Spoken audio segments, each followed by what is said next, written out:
Odeia o ângulo reto e o capitalismo. Contra o capitalismo, não é muito o que ele pode fazer, mas contra o ângulo reto, opressor do espaço, triunfa sua arquitetura livre, sensual e leve como as nuvens. Niemeyer concebe a moradia humana na forma de corpo de mulher, costa sinuosa ou fruta dos trópicos. Também é na forma de montanha, se a montanha se recorta em curvas contra o céu, como é o caso das montanhas do Rio de Janeiro, desenhadas por Deus naquele dia em que Deus achou que era Oscar Niemeyer.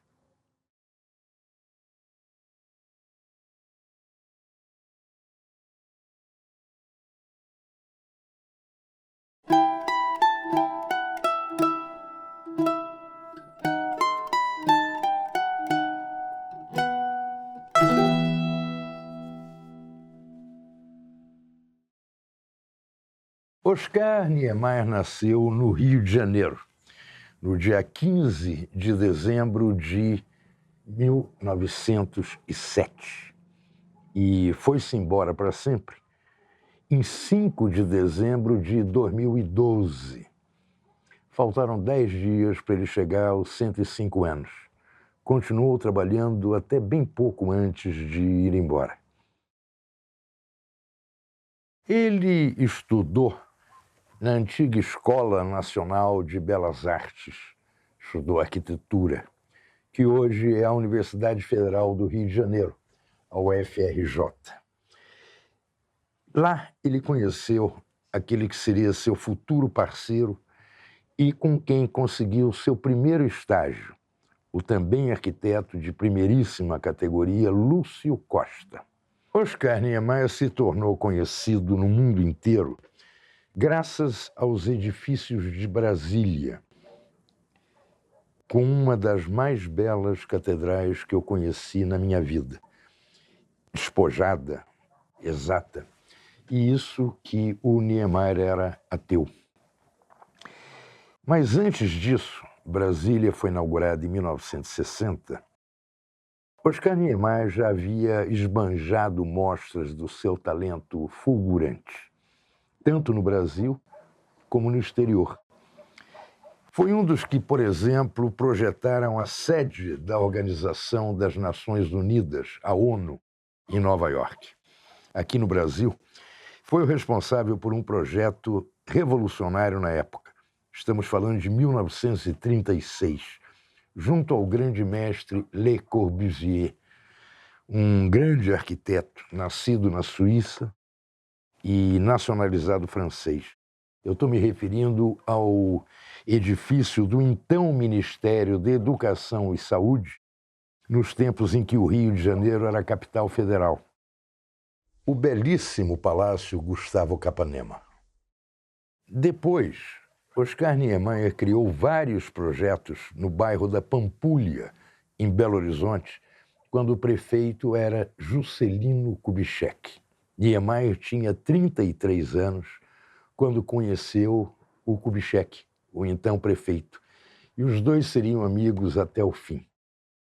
Dos projetos de Oscar Niemeyer para o bairro da Pampulha, em Belo Horizonte, um chamou a atenção de observadores e estudiosos de arquitetura do Brasil e do exterior, a ousada e belíssima igreja de São Francisco de Assis.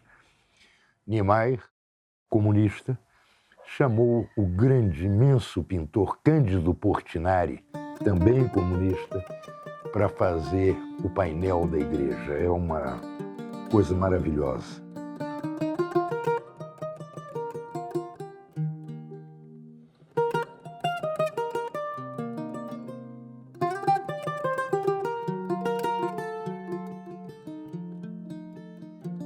Oscar dizia que sua arquitetura alçou o voo justamente a partir da Pampulha. Ali, ele se lançou nas curvas livres no combate ao que chamava de arquitetura modernista monótona. Quem entende do assunto diz que Oscar Niemeyer soube, como quase ninguém, explorar todas as possibilidades de como erguer construções de concreto armado. Foi uma espécie de escultor de monumentos transformados em edifícios, pavilhões, casas, igrejas, enfim, construções.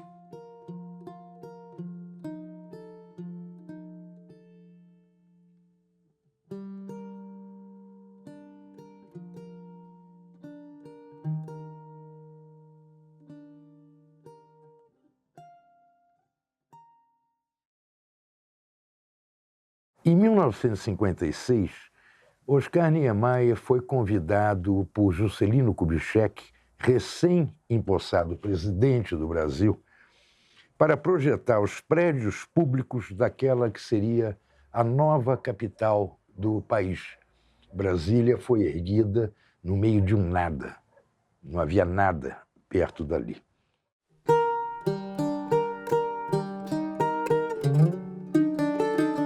Naqueles tempos da construção de Brasília, ele foi morar no mesmo alojamento onde estavam os engenheiros. Eram barracões de madeira de uma simplicidade absoluta. Pelas noites, Oscar Niemeyer se animava num violão ruinzinho e cantava desafinado, sambas antigos. Era a sua maneira de se subordinar àqueles que trabalhavam na obra, aos que não podiam, como ele teria podido, usufruir de acomodações mais, digamos, confortáveis, de categoria superior.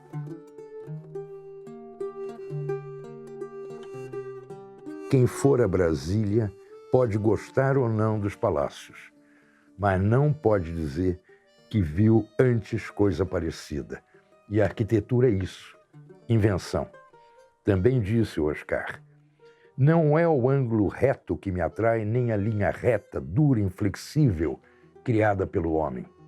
O que me atrai é a curva livre e sensual, a curva que encontro nas montanhas do meu país, no curso sinuoso de seus rios, nas ondas do mar, no corpo da mulher preferida.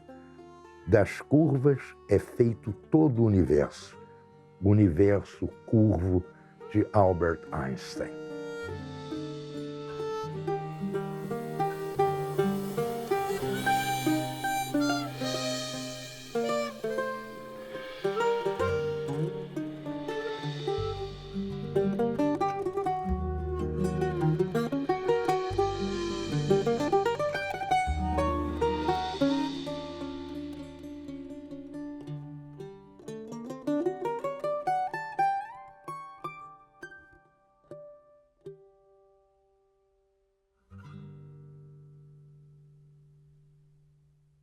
Um ano depois do golpe, em 1965, 223 professores da Universidade de Brasília, a universidade que tinha sido criada por um grupo encabeçado por Darcy Ribeiro, muito bem, 223 professores pediram demissão. Por quê? Não aguentavam tanta pressão da ditadura. Eles eram vigiados, os estudantes eram perseguidos, eram presos. E o Oscar Niemeyer estava entre os que pediram demissão. No ano seguinte, 1966, ele foi embora do Brasil. Mudou para Paris, abriu um escritório elegante na Avenida des Champs-Élysées, que é uma avenida importantíssima na capital francesa, e desandou a receber encomenda. E não eram encomendas de projetos só da França, também para fazer projetos na Argélia e na Itália. Foi a carreira internacional dele decolando de vez. O Oscar doou para o Partido Comunista Francês o projeto da sua nova sede, naquele período do exílio. A ditadura militar brasileira se irritou profundamente.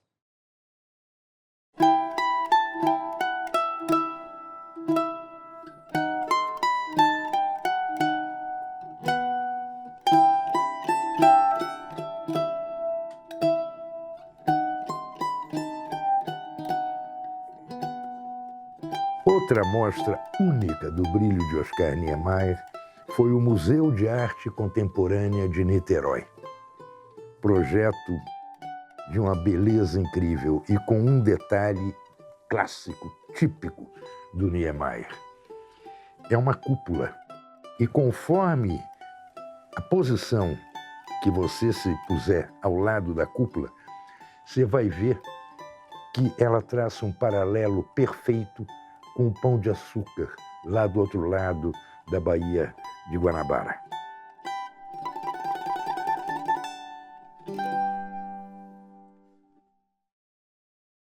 O outro projeto importantíssimo foi o dos CIEPs, os Centros Integrados de Educação Pública. Ideia do Brizola, criação do Darcy, construção, desenho das escolas, belíssimo, do Oscar Niemeyer. Se o projeto do CIEPs tivesse sido levado adiante, eu tenho certeza que o quadro social do Rio de Janeiro hoje seria bem diferente. Seria mais justo, mais igualitário, seria muito melhor.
Eu conheci o Oscar Niemeyer outubro, novembro de 1983. Quem me apresentou a ele foi o Darcy Ribeiro.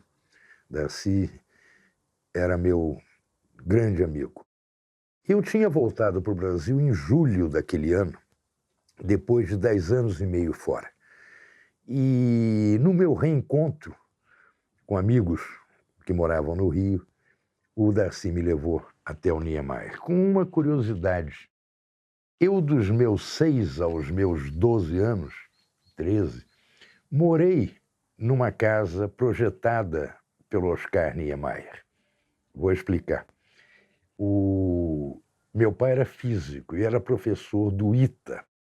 O ITA é um Instituto Tecnológico de Aeronáutica, que era um grande centro de pesquisa científica em São José dos Campos, interior de São Paulo. E ele foi todo projetado pelo Niemeyer, pelo Oscar Niemeyer. E quando eu conheci o Oscar, eu contei isso para ele.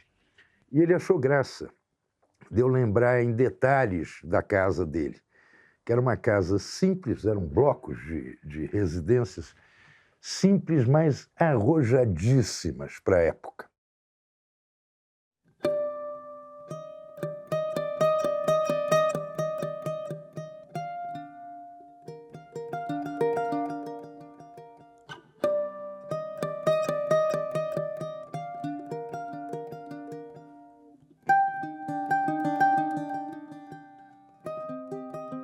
Eu lembro claramente, como se tivesse sido ontem, dos jantares que o Oscar Niemeyer promovia num restaurante da Avenida Atlântica, um restaurante de comida alemã, chamado Lucas. Ele tinha uma capacidade de aglutinar as melhores cabeças daquele tempo. Eu lembro do Darcy Ribeiro, lembro muito do Antônio Calado, grande escritor brasileiro. Lembro de um mestre de jornalismo, o Moacir Werneck de Castro. E lembro de um primo do Oscar, o Carlinhos Niemeyer, que também povoou a minha infância. Ele exibia nos cinemas o Canal 100. Eu nunca vi no mundo ninguém filmar partidas de futebol que nem a equipe encabeçada pelo Carlinhos Niemeyer.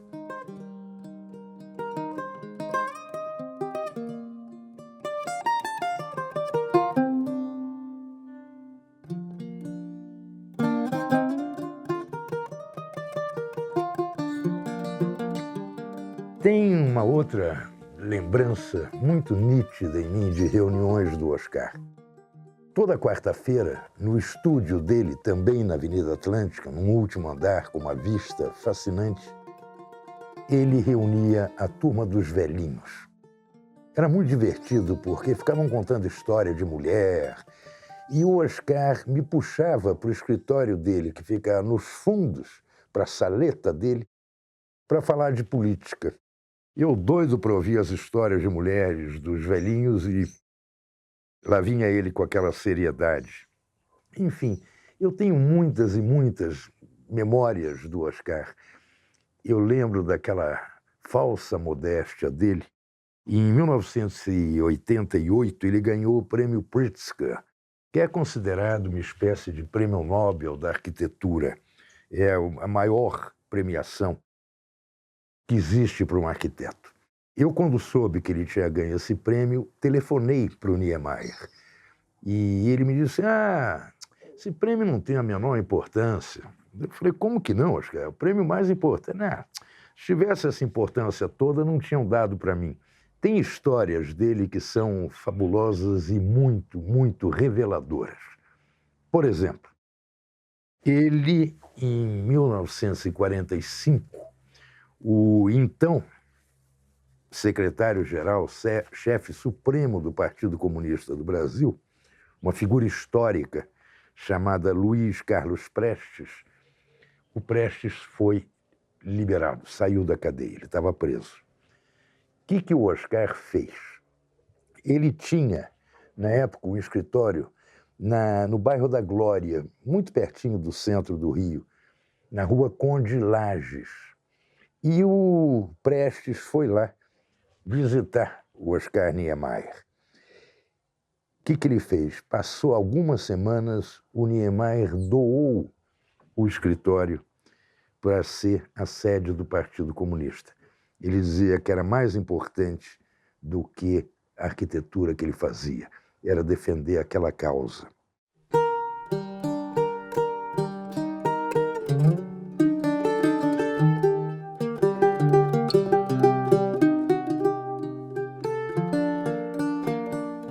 Uma vez, a última vez que eu estive com Fidel Castro em Cuba, o Fidel me perguntou pelo Oscar Niemeyer.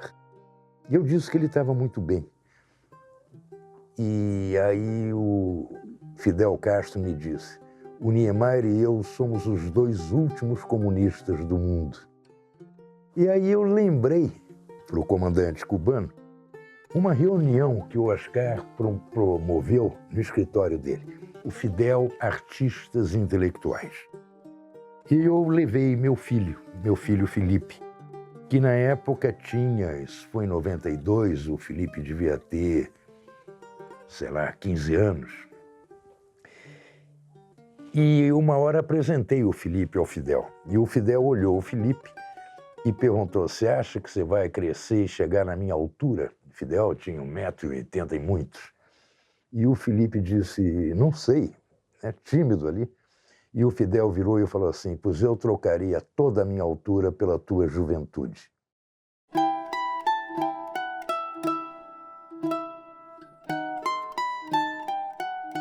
É uma das memórias que fazem parte do melhor do que me aconteceu na vida.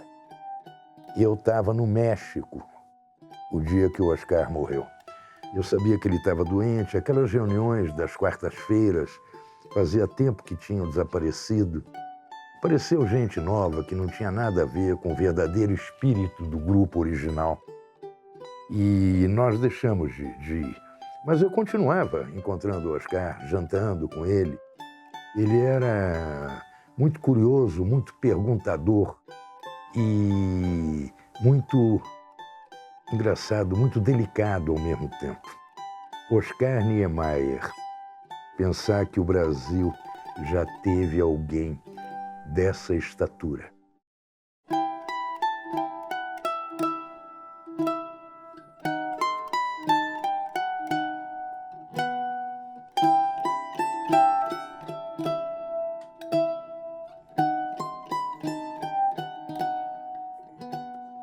Odeia o anglo-reto e o capitalismo.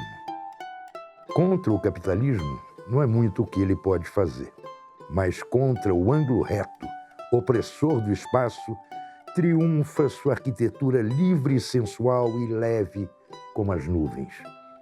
Niemeyer concebe a moradia humana na forma de corpo de mulher, costa sinuosa ou fruta dos trópicos.